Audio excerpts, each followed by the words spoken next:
And welcome back to redheart.com as well as the Crochet Crowd. I'm your host Mikey, and in today's tutorial we're going to explore the shells with front and back post stitches square. Another big mouthful here.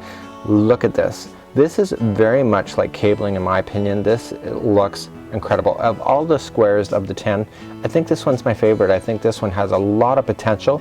Once you understand this, you could do a really looking gorgeous Afghan, something that may look higher end by just using a stitch such as this.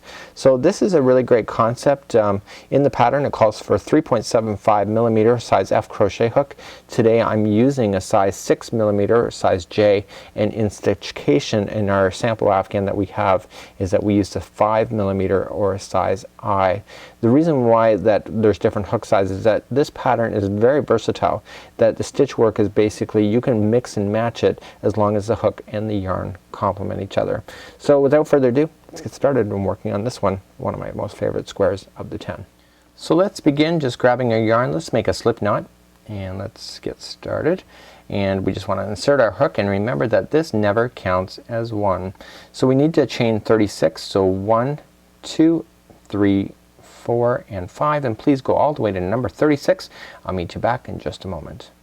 So my 36 is now done and we're ready to go. So what we're going to do is that we're going to single crochet along this chain, but you just have to pay attention to what you're doing here. So you have to go second chain from the hook. So here's 1 and 2, and we simply turn the chain over and get the back loop only. Okay, once you turn it over you're going to single crochet. And once you do that, the chain will naturally turn over and you will start seeing these back loops popping up straight up. And you're going to single crochet into each one of these. The reason why you're doing this is that it provides a fabulous edge for anything that you want to do. Perfect even for babies' clothing, etc., where you don't have a lot of room to play with borders and etc. Even Afghans, you end up with a better edge working on the back loops than you would on just doing conventional chains. That is in my opinion. So let's just single crochet all the way across. So I've now come all the way back to the end, and I've kind of reviewed the instructions because I want to get it right for you.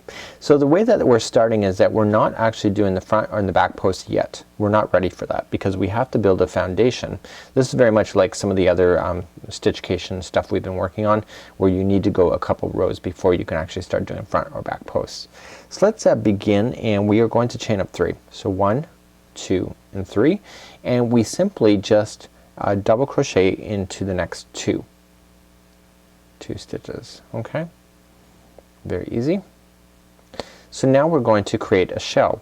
Now typically like any instructions is that there always is abbreviations. So what is a shell? You will notice that it's 2 double crochets as well as chain 2 and 2 double crochets.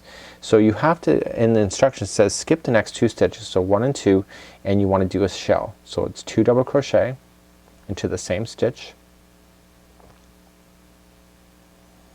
okay, chain 2 and 2 double crochet into the same stitch, and that is the shell work. So now we're going to skip 2 more stitches and then double crochet into the next 3 stitches. So this is existing in between the shells. So you'll notice that when we started before the shell there was chaining of 3 and then 2 double crochet. So that is your group of 3. Here's your next group of 3, and etc. The way that this pattern works, let me just skip over 2 and do the next shell. The shell, remember, is 2 double crochet, a chain 2, 2 double crochet. So the way this pattern works is that the stitch work balances itself within each other. So you actually have the perfect count in order to keep balance if you're working on this project. Skip 2 and then 3 double crochet into the in a row. That is a treble that I just did. Let me just back that out and get that double crochet in. The interesting thing is that when you start working on these squares, sometimes you pick up lessons from the other squares that you start instinctively doing that you're not supposed to. So skip 2 and then shell into the next. That's your third one. This one is my most favorite square of them all. I think it just looks amazing. This is something, if it was done in the right yarn and the right colors, it would look like something that was store made. that people would pay a lot of money for. I really think that. It's a really great concept, and you know, it's capable that we, the average crocheter, can do it. So I'm skipping over 2, shelling into the next, which is 2 double crochet, chain 2 and 2 double crochet, and then we're skipping 2, and you should end up with 3 double crochets at the end. Look at that, perfect count. And that completes that row. So you can see the cabling idea hasn't really taken effect yet. That's because we haven't done the front or the back posts, but that's coming up really soon. So we're now at the end. We're going to turn our work, and this is when it gets a little complicated. There's 2 rows that we need to concentrate on, and these are what the 2 are coming up. So the next 2 rows are what you need to do, and the reason for it is that when you're turning your work back and forth, that the front posts change on the side, so therefore you're crocheting on the front post one side, and then when you turn it you're crocheting on the back post. But let me just get you started. So we're going to chain 3 first, 1, 2 and 3, and in the rules of crochet that equals a double crochet.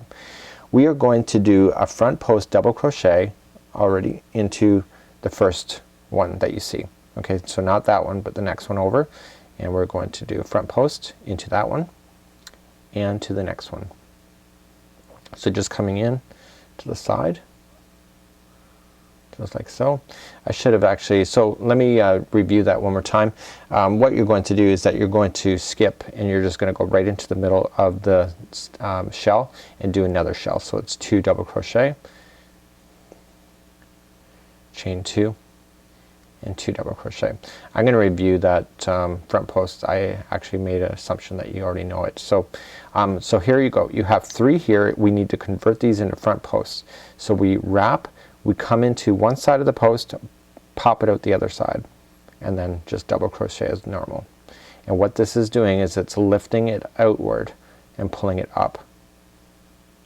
Okay, so it's giving it depth. And then you're going to do in shell. So shell's 2 double crochet, chain 2 and 2 double crochet. I'm gonna review that one more time because I'll explain something else. So we're just gonna skip, and you see the next 3, those are front posts. So when we turn our work, what's gonna happen is that these front posts are gonna end up being on the back post, and because of that we want to maintain this pattern only on one side of the afghan. So when we go to work on it in the next row, it's actually going to be on the other side, back post. So that's why there's front post and back post instructions, because it's the way that this project is being continually turned as it's going back and forth on the rows. So it's nothing really complicated as long as you understand that point. So I'll meet you at the end, and I'll get you started on the next row. Now I'm coming all the way to the end of the line. We are going to do our front post, okay, only for the two of them. The third one we're just going to put in a regular double crochet into the top of the chain 3. Okay, so that exists. So there only appear to be 2, even though there's 3 stitches, 2 that are popping out, and you have that effect on both sides. So let's turn our work, and now it's going to be interesting. So now we have to maintain the pattern, but we have to maintain it from the back side. So that's what changes everything from being front post to back post. So to begin, we are going to chain 3. So 1 and 2 and 3. So this time, last time it said to go into the front post. Now you could go into the front post depending on what pattern you're doing, but in this case they want everything to be on one side. So don't think that it's you know, you're trapping your creativity in that way. So we're going to wrap, and this time we're going to come around to the back of the project, out through the back, and just out again, getting the front post like so. Grab the yarn and then double crochet as normal. Okay, so you're maintaining the pattern than what you see. So you can see that these are posts that have been front posts, but this time they're back posts. So wrap and come into the post, so turn it over, grab the post and double crochet as normal. And what this is doing is it's keeping the posts on the back side. Okay, so it's not pulling them forward.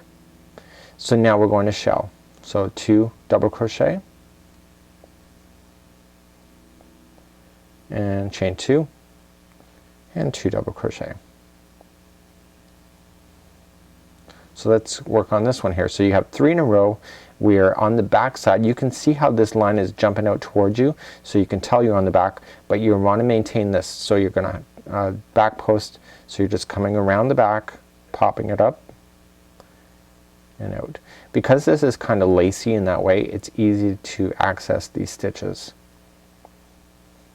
I have to say, when I first started doing back post double crochet many years ago, I found it really awkward, and that's because you're just not used to it. So don't give up on yourself if you find it's awkward in the very beginning, because I'm making it look easy on screen. That's because I've had a lot of practice, and I felt like once I got onto a pattern, I just, you know, how to hold the pattern, how to make it easier for your eyes, how to make it accessible for your hands becomes part of your learning when it comes to crochet. And don't give up on yourself if it looks a bit difficult. The advantage to doing back post and front post double crochet, what it does is it compacts the pattern, so you'll notice that the double crochet is not as high, so therefore you'll use up more yarn, but you have an effect that is more cooler. So what I want you to do is continue to do the same thing, shelling all where you need to shell, doing the back post where you need to back post, and at the end of the line I'll see you then, and we'll just review one more time. When you get to the end of the line, you have your 3 stitches, but only the final 2 will have the back post, and then the final stitch you're just going to double crochet into the top of the beginning of the chain 3. So again, just remember what I said. So let's turn our work and we can review. So the 2 here will appear standing out. This one will be appear step back, and then voila. So let's review one more time. Look how beautiful that is. Isn't that amazing? So let's review one more time. We're going to chain 3. So 1, 2, and 3, and this time the posts are in front of you, therefore it's a front post double crochet. If you don't want to read the instructions, you can just see it's right there. So we wrap and we maintain that. So we're just going to maintain that front post double crochet for both of them. See that? And then shell. It is really easy. It's an amazing pattern. Now I'm using a larger hook than it is recommended, but so if you use a tighter hook, this will appear really quite amazing, and in the right yarn it'd be amazing. So let's again, so you have 3, they're stepping out in front of your face, and so we want to maintain that, so that's the front post double crochet for those 3 as well. So hopefully you understand this pattern by now, and just follow the instructions if you want to create it for Stitch-cation, the sampler Afghan project. And until next time, I'm Mikey on behalf of redheart.com as well as the Crochet Crowd. Thank you so much, and join me next time where we have more stitching ideas and projects to follow. Until then, we'll see ya.